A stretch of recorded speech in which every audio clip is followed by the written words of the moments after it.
Welcome to another episode of Chat Sports Talk. My name's Chad. Take a dive on sports. Welcome to the Week 12 of college football recap. Go over, my picks last game. Go over some extra games in there. It was a wild weekend in college football action. A lot of games that no one saw the way they were going. A lot of outcomes. A lot of people were shocked at how close a lot of these contests were. How some of the innings were. Go over my picks, go over my new poll, go over the new point index poll, update my eliminator, and then kind of throw in what the 12-team format will look like with the current teams.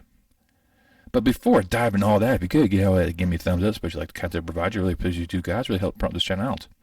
You also subscribe. A lot of you guys review my work. Not many of you subscribe. It doesn't cost you a dime. Helps me provide more time value for you. So let's look over last week and kind of go over my picks and over my 12 games. There was a lot of close calls and some games that, were coming down to the wire. I mean, literally seconds. And I won them all. That's right. I won the unprecedented 12-0 in my picks. Never going to happen again. So mark this as a once-in-a-lifetime opportunity that I had, and I was actually a betting man. I would have been probably not very rich because I picked a lot of the favorites in the game. So it was amazing how some of these games were a lot closer than I think a lot of people really thought they would be. And I also could cover some extra games as well that were just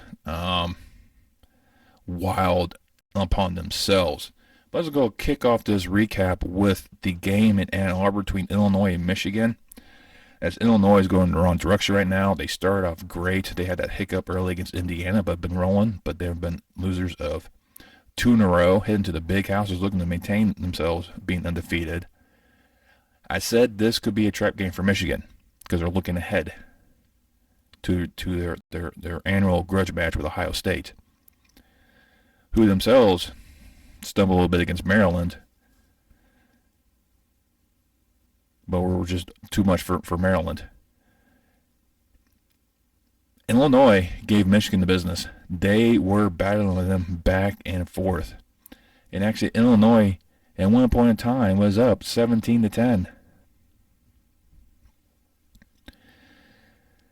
Chase Brown was actually phenomenal. He broke for 140 yards and 2 touchdowns.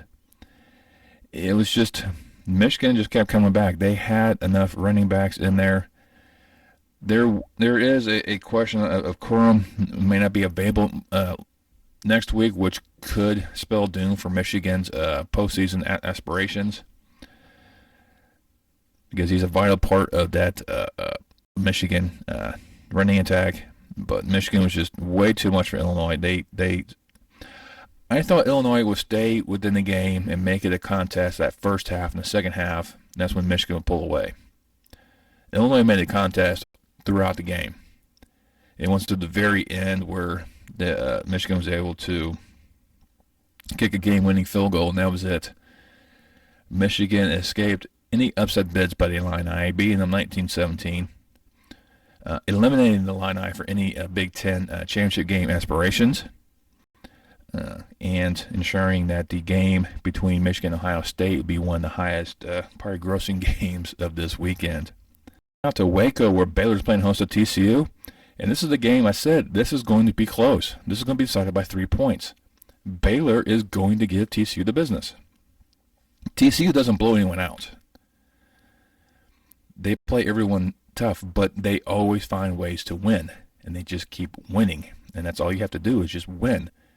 Now, they don't have the style of points that, the committee looks at. They just get the W's. And they beat teams. A lot of times they don't look like they're not favored in, and they just go in there and go, okay, we'll just do it our way. So it was a back-and-forth contest. I mean, Williams for Baylor had over 100 yards rushing. Duggan, TCU, had over 300 yards passing with only a touchdown.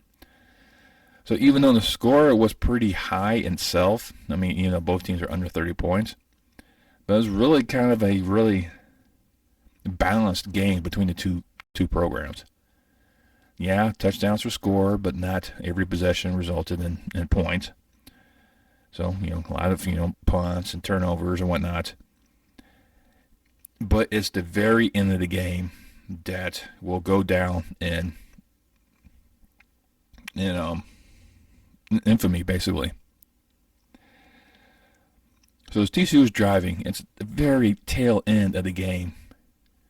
They are down by 2 because they missed a 2-point conversion prior to this. I mean, they had a touchdown, they had a 2-point conversion to try to win or at least tie the game, and he dropped the ball. I mean, plain simply, just he had it and he dropped it, and he would have had 2 points. He was already thinking about celebrating. But they were to force Baylor to punt the ball. They start, moving, and towards the end, they made the run. It was short of first down, so it was like 4th and 1. I mean, tickets were just going tick, tick, tick, tick, tick, tick. Offensive unit sprints out. Special teams sprints out. They set up for a field goal as the clock continues to tick and tick. Before it even hit 0, hiked the ball, kicked the winning field goal as the clocks went 0. And TCU escaped Waco 29-28 to remain undefeated and heading, still got one more conference game left. They still got the Big 12 championship, which is still undetermined who they're facing, to see if TCU still maintains their position in the playoff hunt. Then the Battle of LA for the Victory Bell. This is the trophy that they actually play for between USC and UCLA. And once again, another classic game. These schools just kept going back and forth, back and forth. Caleb Williams was put on a highlight reel for his Heisman. Almost 500 yards passing. He was 30 yards shy, but he had 2 touchdowns. Jones had 120 yards on the ground with 2 touchdowns. Addison, also for the Trojans, 178 yards receiving. I mean, USC's offense was just on point. Their defense has some questions, as he allowed 40-plus points as well. Chip Kelly was trying to go blow for blow with Lincoln Riley. Initially, UCLA was actually up 14-0. At half, it was only 21-20. And after that, it was a back-and-forth contest. It came down once again to the end, and it kept, I score, you score, I score, you score. And that's basically what ended up happening was, USC had the last drive to get take the lead. First to turnover, that was it. USC wins the Battle of LA 48-45, clinching spot in Vegas for the Pac-12 championship against either Oregon or Washington. So more on that those aspects a little bit later, but that's going. And USC still has Notre Dame left on the docket, so USC's positioning to possibly make it into the playoff is actually getting better towards the end of the season. Because then they got the Notre Dame game, they got a ranked opponent for their Pac-12 championship. Those are 2 key matchups for them. They should get them in there because, Ohio State, Michigan loser has a possibility of not making it. TCU might have the ability of making it, and I think the ACC champion has a chance to get in. But more on that a little bit later. I'm getting a little ahead of myself. So let's go ahead and go into that Oregon game. They were playing host to Utah. Bo Nix was not in here, was not 100% in this game. So he definitely had a few picks where he shouldn't be throwing it. He didn't run a lot because of injuries, but he ran when he had to. And it was key in some of those aspects. And Utah was just one of these schools that just would not go away. I mean, Oregon jumped up 17-3 at half. Now, for me, looking at this game, I'm like, okay, no, Utah will definitely make a comeback on this aspect because it's just how they are. And that's what they ended up doing. I mean, they scored 2 touchdowns quickly in the fashion in the third quarter, tied the game up. And that fourth quarter, they just went back and forth. I mean, turnovers, it was just weird to kind of see how these 2 schools went at it. And this is something you really expected between these 2 very stout programs out there in the Pac-12. You expect this type of matchup between them. Oregon was just enough to where they hit a field goal in the fourth. That's all they needed. They escaped with a 20-17 victory, losing back-to-back games at home. and keeping their Pac-12 championship contention alive. They still have their rivalry game next week against their in-state rivals. So we'll see how that one kind of plays out. But then we head back out east into West Virginia. They're playing host to Kansas State. And this is one of the ones that's like, okay, Kansas State's got this one handled. And they're looking at this one. They need to keep winning to keep ahead of Texas and the other teams in the Big 12 to see if they get that rematch with TCU. Howard did his thing, almost had 300 yards passing with 2 touchdowns. Giddens, not a lot of yardage, only 78 with a touchdown. And it's the defense. It just, I mean, that first quarter, it was just a scoring fest, 28-19 for the Wildcats. West Virginia's just one of these schools you just can't put away because they will put the points on you. They'll cough up a lot, and that's the problem. Their defense is just not stoic enough to really, clamp down on teams sometimes. And this was evident because they were Kansas State was able just to kind of put up a lot of points on them. 41-25 at half. I mean, it was looking like this game was going to get out of hand. Then the adjustments were made at a half, and the defenses actually stepped up and actually clamped down on everything. But K-State was able to hold on to beat West Virginia 48-31 to keep pace with a possible rematch with TCU and Arlington. We'll just kind of see how things kind of transpire from there. And then Bedlam between Oklahoma and Oklahoma State. These are one of these games that Oklahoma State is just on a terrible, terrible streak right now. They're like Illinois. They're just picking the wrong time to go down in flames. Sanders himself almost had 400 yards passing, but only had 1 touchdown, which kind of makes things kind of difficult. Gray for the Sooners, 10 yards shy of 100, with only a touchdown.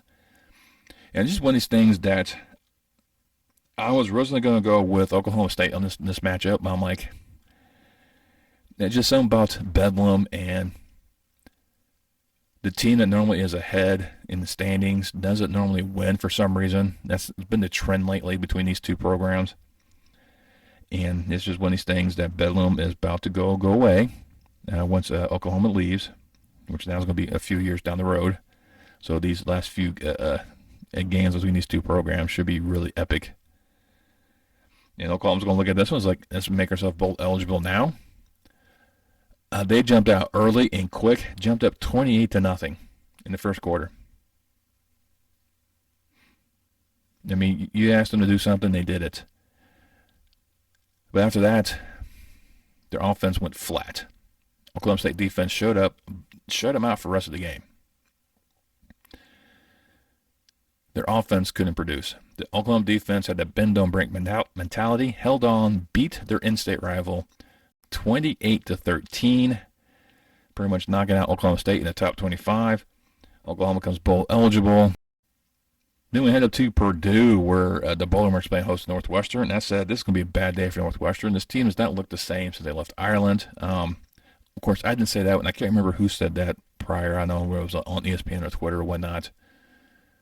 And which is true. I mean, the Wildcats look like they left all the good luck back in the Emerald Isle and just never, came there. But that's not the case against Purdue. They gave Purdue more than they could handle, which is more than I thought what would happen. And they struggled, so Purdue didn't cover. So if you picked them to cover, you lost that game.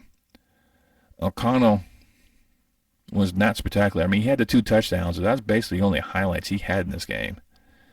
Hall for the Wildcats was just a pain in the rear for the Boilermakers as he had over 100 yards rushing and a touchdown. I mean, it was 14-3 at the half for the Boilermakers, but they just could not put away the Wildcats quick, fast, in a hurry.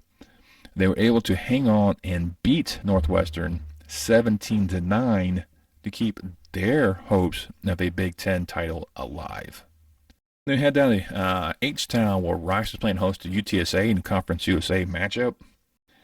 And I didn't give this one much thought. I gave this one the Roadrunners, and I said this is going to be there'll be too much, and they'll make their clincher spot into the Conference USA championship game. Yeah, it was pretty much clinched after the first quarter. Roadrunners went up 21-0, 28-0 at half. They were off 41 unanswered points before Rice finally gained something in the fourth quarter in garbage time, as UTSA routed Rice 41-7 to clinch a second straight home championship game in Conference USA. So congrats to Roadrunners. They got the job done. Now we're going to the Sun Belt, where I had a couple other matchups floating in there, dealing with the Sun Belt West Division teams, as these two are heading down the final stretch to find out who basically probably going to take on Coastal Carolina for the conference title. And we'll start off with South Alabama visiting Southern Miss. I thought South Alabama was going to mop the floor with these guys. Southern Miss is like, no, it's just not going to happen this way. Brownlee was a very focal point in the Golden Eagles attack, as he had almost 110 yards receiving and a touchdown, which pretty much kept Southern Miss in there. The defense tried to assist as well, but South Alabama, led by Bradley, still had 3 passing touchdowns. McReynolds had over 100 yards on the ground. South Alabama was trailing into the fourth quarter. They're down 17-13. They were able just to put up the right amount of points, hold on, beat Southern Miss 27-20 to keep the pressure on Troy, who had their own game going in against Louisiana Monroe. Now with this one, I thought Louisiana Monroe was going to give them a little bit more a headache than what I personally thought. Troy had no issues. I mean, they were up 20-3 at half. They never looked back. It was just a massacre. And Vidal had over 240 yards rushing and 2 touchdowns. The Warhawks had no answer for him. And he just ran amok as Troy just cruised to a 34-16 victory. So I say, I got the two mixed up. I thought the Jags will just cruise past Southern Miss and Troy would struggle. It was the other way around. Both won. But I think Troy still has the let me flip over. I got some of my notes here. Troy does have the advantage over South Alabama due to the head-to-head matchups. So we'll see what happens next week between these two. But yeah, once again, a couple good wins there. Then back to the Big Ten West, we head up to Minneapolis, where Iowa was taking on Minnesota, and another huge matchup between these two programs as they just went back and forth. The 2 stars for each team was just phenomenal. Petrus had over 200 yards passing, no touchdowns. Ibrahim was once again excellent for the Gophers, over 260 yards on the ground and a touchdown. Back and forth action. Iowa jumped up 10-0 early. Minnesota tied it.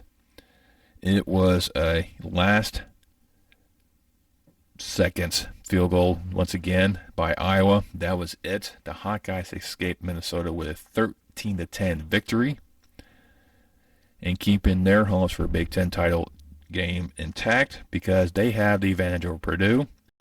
So if they win next week, they're in. And then the last of my games I was going to cover, and this is going out to the Mountain West. We have to Laramie, Wyoming, as the Cowboys play host to Boise State. This is the last hurdle for Boise State to clinch the Mountain and their position in the conference championship game for the Mountain West. Going into windy Wyoming to take on the Cowboys. I thought it would give them a lot of trouble, which they ended up doing. Just how this Wyoming team is built. Very competitive in conference play. I mean, they only had that one conference loss heading in there, so they won this one. They would take the title over Boise State. So it was a very elimination-style game going on between them. Green was actually doing all right. He's at over 200 yards passing with a touchdown. Swin for the Cowboys, over 200 yards on the ground with a touchdown. So they balance each other's out just right to keep things kind of going in the right direction. Wyoming had earlier success, up 10-6 at the half. But Boise State was able to make the right adjustments, lock down the defenses, only coughed up one score in the second half, as Boise State escaped Laramie with a 2017 victory, clinched the Mountain Division, clinched their spots in the Mountain West Championship game. And those were the games that I called. It was a very interesting week, to say the least, because there was a lot of games on the docket that shocked everyone. One of the dark horses in the college football playoff race was the 5th-ranked Volunteers.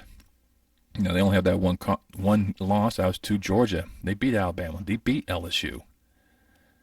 So they beat one half of the teams in the SEC championship game. If LSU would have won the championship, Tennessee still has the advantage over them because they beat them. All Tennessee had to do was win out and put themselves into consideration of possibly getting in there, because they'll definitely get over a one-loss, non-conference winning Big Ten member, either Michigan or Ohio State. Because Michigan's non-conference schedule is a joke. Ohio State's was a much better, but they did have that game against Notre Dame, which is a better suit right now. So, those two had more of an issue. So they had to win to keep themselves in contention. So I forgot to tell that to Spencer Rattler in South Carolina. They went in this game with a mission. They had a mission to upend Tennessee. Tennessee had high aspirations. This is like the greatest team since their championship run. 21-7 after the first quarter for South Carolina. 35-24 at the half. South Carolina did not look back. They had no issue scoring. They scored often, as much as they wanted, as they posted 63 points on the Vols. And beating Tennessee 63-38. So 63 is the most in a long time that a top 5 school has given up to an unranked opponent. But it's just one of these games that these schools are just meant to battle each other left, right, and center, and was a spectacular showing by Spencer Rattler and the Gamecocks as they just upended Tennessee's college football bids. One game that would hamper Clemson's playoff hopefuls is their opponent in the ACC championship is North Carolina. North Carolina had to keep on winning. But if you notice, North Carolina's playing throughout the season, they play a lot of games closer than what they should be. In comes Georgia Tech, a team they should really handle. I mean, they've only had 4 wins all season. But they've done better in conference play with 3 conference wins. And they go into Chapel Hill with a mission. Now note, the Tar Heels were up 17-7 at the half, but their offense went flat in the second half. They scored absolutely nothing in that second half as the Yellow Jackets went into Chapel Hill, upset the Tar Heels 21-17, pretty much eliminating the ACC in college football playoff contention, because Clemson's now further down the line in the pecking order. But we'll find out more when that poll comes out. Then we head down to Orlando, where UCF was looking to maintain their position, clinch their spot in the American Championship game. They were playing host Navy. I was like, great, we got this. They looked ahead. Navy is just one of these teams you cannot overlook. They always play you tough. I mean, like I said, they played Navy or Notre Dame really, really tough earlier in the year. And the Knights just overlooked them. And that's their problem, because now they made the American race very tight. But they do have an advantage over Cincinnati and Tulane, as they beat them both. So as long as they win next week and one of them loses, which one of them will lose next week, that'll kind of put them in a position. But they had no answers for Navy. I mean, they got close within 3 points, but they couldn't score anything in that second half as Navy held on to upset UCF 17-14. The games are picked, and then some extra games. As I said, this weekend was wild in terms of action and whatnot, and it's really hard to really kind of pinpoint who's going to be there, who's not going to be there. So let's just go ahead and look at the brand new Eliminator. And it's going over last week's positionings. This is, as you see, this is going to be the bubble teams. These are like the 2-loss group of 5 and the 1-lost, or 2-loss Power 5, excuse me, and 1-loss group of 5. Now, most of these schools, you might as well just go ahead and write off now, because I don't think many of them will have a option to gain entry in there. Remaining, I think this is where the main group is going to look at. The top above that bar is all undefeated. The next one below that all have 1 loss. So going back to the bubble schools, the bubbles, and start looking at the schools that get eliminated. As brought up the Ole Miss game against Arkansas. I mean, that was it. That's their third loss. They're gone. Utah losing to Oregon. That puts Utah out. Of course, UCLA losing to USC eliminates them. And then for the other group, both North Carolina and Tennessee, both losing in upset fashion, drops them below, gives them that bubble mark. So here's your new format. This is what we're going to go start using before. As you look to top group, this is the group that's more likely to be in the playoff. Bottom group right there. I think these 5 schools right here, North Carolina, Tennessee, Alabama, Penn State, Coastal Carolina, I think you just go ahead and just wipe them off and eliminate them, even though technically they're not officially eliminated, but I don't think they have a shot of making the playoff. Their chances are less than 1%. So for me, I will probably just go ahead and say, okay, just you can probably nix these guys, but I'll keep them up there. This is the slide to use next week after the rivalry week. And let's just go ahead and dive into the point index top 25. And some teams made some dramatic plunges, others not so much as you would think of. But let's just go ahead and start off with the new number 25. Texas returns. Their upcoming matchup and their possible appearance in the Big 12 championship probably let them kind of sneak into this particular aspect. Of course, having that overtime loss earlier in the year really kind of helps them out overall as they edged out Cincinnati for that last spot. Ahead of them is Tulane. Right now they're like Tulane, Cincinnati, or they win their matchup next week. Whoever wins that matchup's in their American Championship game, but they're right there at number 24. Number 23, Oregon State returns. Their grudge match with Oregon next week will look really good on paper for both those programs. UTSA continues to move up with their victory. They're at 22. UCLA drops down to 21 after getting beaten by USC. Ole Miss drops to 20 after their loss. Troy continues to climb to number 19.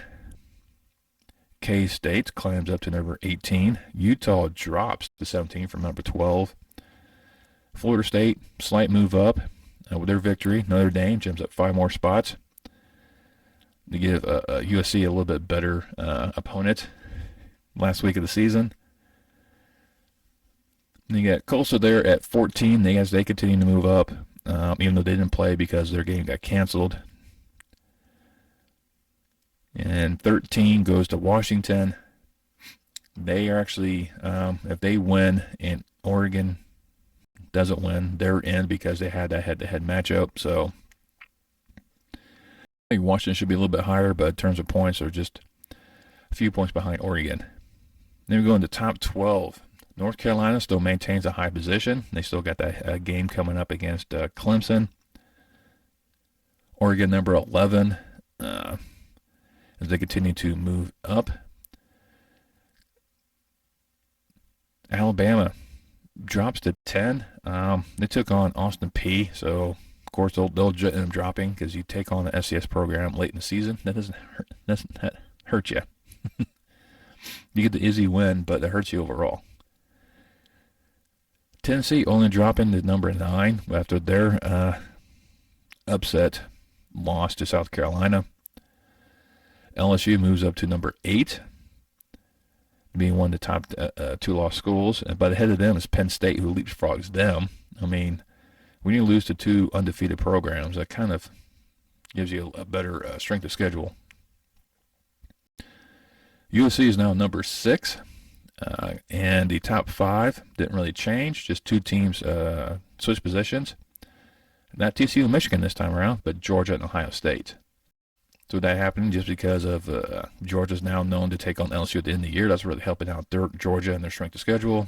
And we don't know what's going to happen with the Big Ten because there's 4 teams battling for 2 spots. But fun time frames all around. Now, looking at the current setup of this, as we know, the college football playoff is moving to 12. Don't know when it's going to be. It's going to be 24, 25, 26. It's going to be one of those years. When it comes to this new format, it's the top 6 ranked conference champions, or top 6 conference champions, and top 6 at-large schools. And the top 4 conference champions gets a first-round bye. Now, for me and how I kind of figured this one out, the first round will happen the week after the conference championship games. So pretty much right away, start the first round. So same time frames, Army-Navy game, you'll have the 4 first-round bids on campus. December 17th will be 4 quarterfinal bowl games. And the bowl games I came up with are in big areas, and you can throw in one more in there as a alternate site, per se. But I think using the LA Bowl, Las Vegas Bowl, Texas Bowl, and the Gasparilla Bowl as your 4 quarterfinal spots, I think it's perfect. And since each one of these are in major stadiums, you can use the New Orleans Bowl as an alternate site if one of these cities is used for the championship game. And then, of course, you rotate your semifinal bowls as you normally do. As this year, the Peach and Fiesta is the semifinal spots as they go to LA. Now, unfortunately, as I came up with this one, I did not change the graphic on this one because I still have the 4 main bowls. I don't have the New Orleans Bowl on here. But here's your first round matchup. Penn State heading to Tuscaloosa to take on Alabama. Tennessee heading to Death Valley to take on Clemson. Oregon heading to Baton Rouge to take on LSU. So once again, Bo Nix will take on another SEC program. And one he's also very familiar with. And then Michigan will host Coastal Carolina. Now with that Michigan game, and you can throw in Coastal Carolina or you can throw in the American champion. I think either or. I think the Sun Belt or the American champion will go here. But looking at the first round buys, you have Georgia, USC, TCU, and Ohio State. If you look at, there's not many games on here that you kind of go, that's a blowout. Besides, the team that partake on the group of 5 conference champion. That's probably the only one you could probably say that will be a blowout. But then if you look at it, you got possible Penn State or Alabama taking on Georgia. Who doesn't want to see that one? Or a Tennessee Clemson showdown. Determine who goes to take on Ohio State. I mean, you look at Oregon, LSU, 2 schools that people kind of question, who's where. But all in all, you look at all the teams on here. No one has more than 3 losses. Only one game on here you can really say is not going to look very good. And that's just Michigan hosting Coastal Carolina or Tulane or Cincinnati or something like that. So I think this is what college football wants. This is what college football needs. It's something where the playoff makes sense. Yes, you still play your regular season. If you lose 3 games, yeah, more likely you don't get a playoffs position. I think that's fair enough. So it makes the games mean something. Still makes the games mean something. And you be able to pinpoint the games. You spread out the games far enough apart where it doesn't really affect too much with the academics. So it allows them to do their studies during, especially in the winter time frame, which is normally towards the end of the semester. And then you play your bowl game and then your championship game. So I think this one looks like I like this setup a lot. But only time will tell what that transpires because there's still no details yet on how they're going to break this down, when they're going to play. There's the recap. Like I said, I did win amazing. I went 12-0. Won't happen again, ever. I don't foresee it happening again, ever. Next week's going to be a lot of great games coming up. A lot of games determining positionings in certain races. You still have huge rivalry games like the Egg Bowl and the Iron Bowl, the Apple Cup, and all those huge rivalry games next week as well. It's going to be a quick turnaround because I'm going to try to get a video out Wednesday. No guarantees because I got a lot of things I got to work out to do to get these things up and running. But like I said, next week's going to be a lot of huge games, a lot of games with potentials for conference tie-ins to find out who's going to play in the conference championship game, especially the Pac-12 and to find out who's number 2. For the Big Ten, who's going to be the 2 teams, who's going to be in the Big 12, who's going to be in to face TCU, Conference USA, who's going to take on UTSA, the American, which one is going to get in, and which one has a slim chance to get in because it all depends on UCF. They take out South Florida next week, so as long as UCF doesn't look ahead, they should dispatch them pretty easily. But yeah, but that's next week. I'll cover that in the video later on. But let me know down below which game surprised you the most. Was it the 63 South Carolina posted on Tennessee? Was the fact that TCU won with their special team unit sprinting on the field and kicking a field goal as the time expired?